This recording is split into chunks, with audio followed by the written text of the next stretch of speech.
Hi, everyone. Welcome to the first episode of the Gooner Profile, a new series that we're doing here on Arsenal Review USA.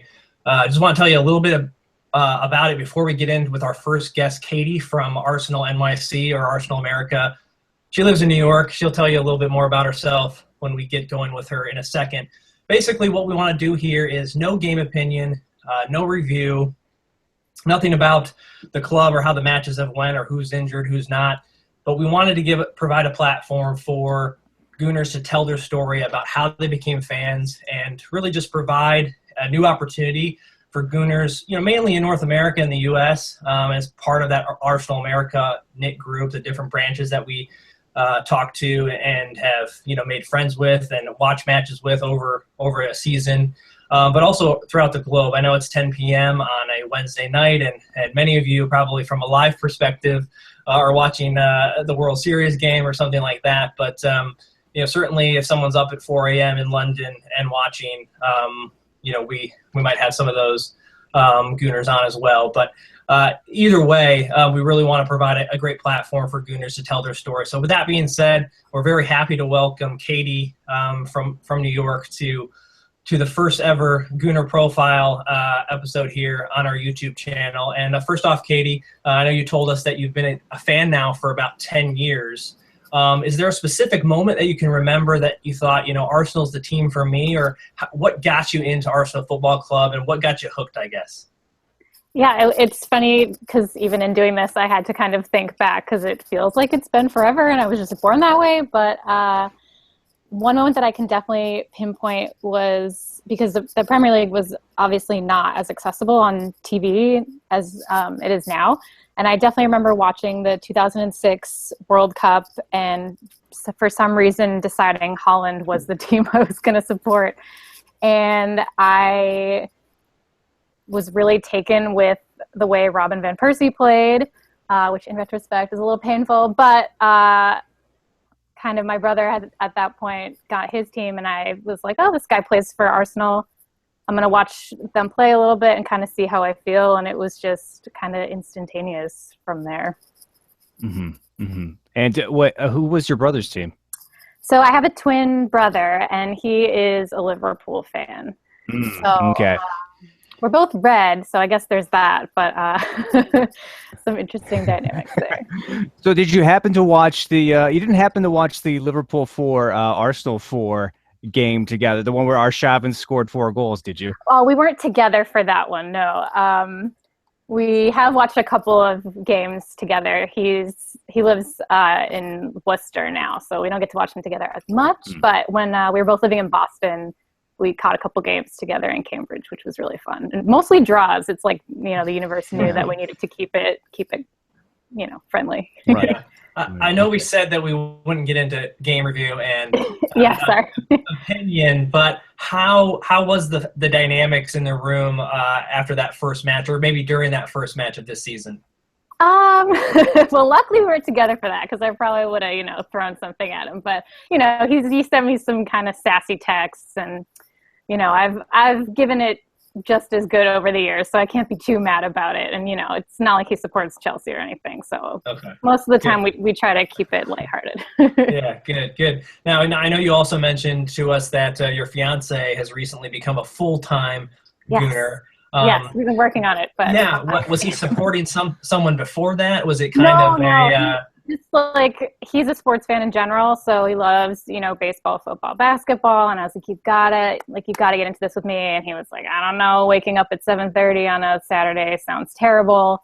But once he saw a few games, he realized that they're just so much fun to watch and really fun part of our relationship as well. We got to catch their game in LA this summer.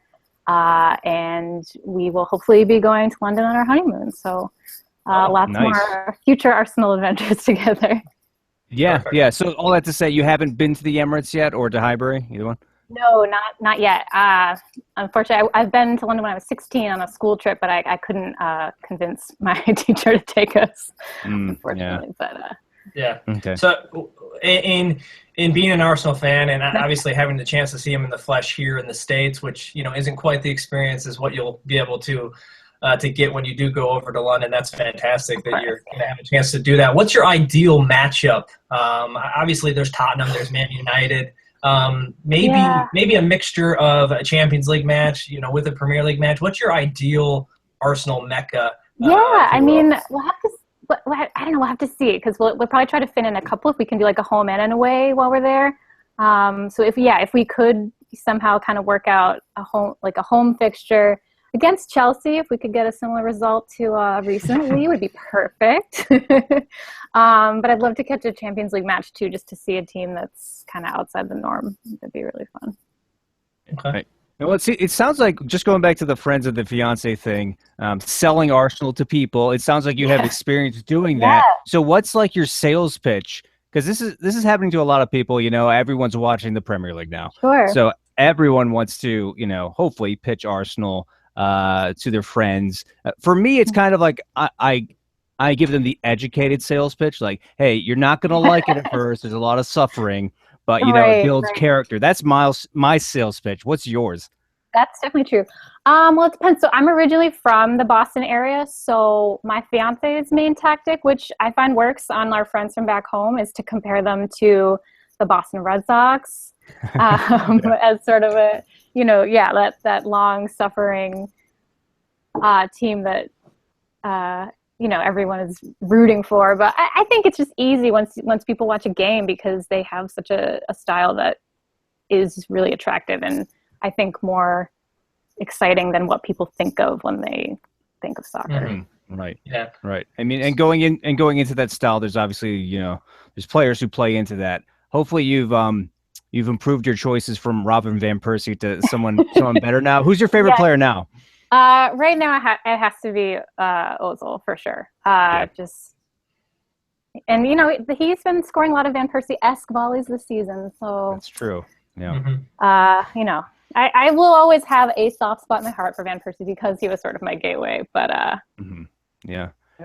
There were a lot, like back in the day, there were a lot of, it's a great term, gateway, usually used for something else, but Dutch gateway players for Arsenal, because there's so many Dutch players. For me, it was Overmars. For Kyle, it was Bergkamp.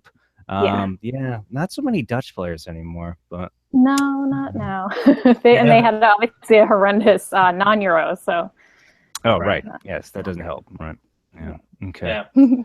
Is there a particular moment, Katie, within the last 10 years that you think, not maybe it solidified your you being a fan, but you just thought you were really proud of the team? And there's a couple of results that I can think of over the years, and really, you can think of stretches of time that Arsenal have had that, it's just like, it's great to be an Arsenal fan. There's certainly been some downtimes as well, but can you think of a time in your stretch as a fan that, you're just really proud to call yourself a Gooner?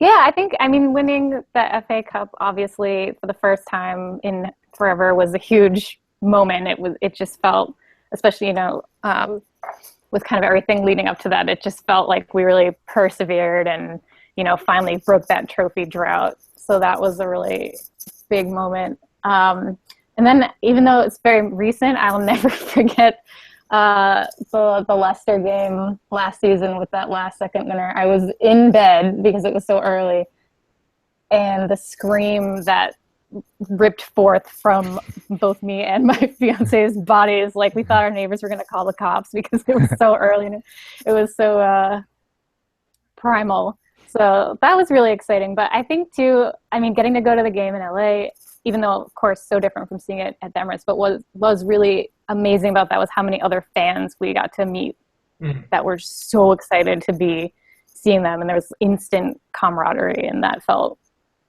really, really fun. Because usually I'm watching anxiously at home alone, so it was nice to feel like a physical presence. Tell us a little bit more about that, just in terms of what you have in New York there. I know you said that you haven't really connected as much with the Arsenal group there, but just in terms of that game, I know Joel and I and a lot of others, when we went to New York and just during our time doing this podcast, we can honestly say we've made some really good friends just by supporting the Arsenal and that kind of thing we share. Tell us a little bit more about that camaraderie and what you've gained not only from, a family dynamic and a fiance that supports the club now and whatever, but just from the friends and things that you've made. Yeah, I mean, the most fun thing about New York is it's so soccer focused. I can walk down the street in my jersey on game day and get high fives, or people want to talk about the game, and even if they're a fan of a different team, and that's just really fun, and I think unique a little bit to well, I'm sure other big cities are like that as well. But and then I'm someone who does kind of watch alone in like quiet anguish. That's just kind of my style. But we do try to go to events too to kind of get out there. We did go to the Arsblog event at the Barleycorn, which was really fun a couple weeks ago. And then obviously Men in Blazers are based here. They are super fun and always having bizarre and entertaining events. So yeah, perfect. Well, Katie, I think this was really great way to kick off this series, and certainly a lot of good conversation. I'm sure we could talk for an hour, but we'll keep it to the planned 10 minutes or so. We really appreciate your time, and we certainly hope you and your fiance enjoyed the trip over, and we'd love to potentially hear all about it if you're ready and willing when you get back and have had a chance to soak it all in. So awesome. Thank you so much for having me. Yeah, absolutely. Take care, Katie. Yep. Take care. Bye. You too. All righty. Well, thanks to Katie again for coming on and kicking off this series, Gooner Profile. A couple things will be popping up links around my face here on the on-demand version. But if you want to be a part of the Gooner Profile, we'll post a link in this area where you can sign up via a quick form. Tell us a little bit about yourself, and we'll bring you on the show to tell us your story about how you became a fan, what you love about Arsenal. And then also, if you want to subscribe to this channel, somewhere in here, click, and lots of other links in the description below that you can check out about our show and about what we're trying to do here. Last but not least, I do want to point out one thing. We do want your feedback about what you like and dislike about the show, things that you would like to see featured when we do this sort of thing. So the first 2 comments in this particular episode are going to get show decals. So first 2 comments, we'll get in touch with you to get you some decals in this episode link here on YouTube. So first 2 comments, we'll get you the decals. So thanks for everyone for joining us. Thanks for checking it out. Every Wednesday night at 10 p.m. we'll be back at you with the Gooner Profile.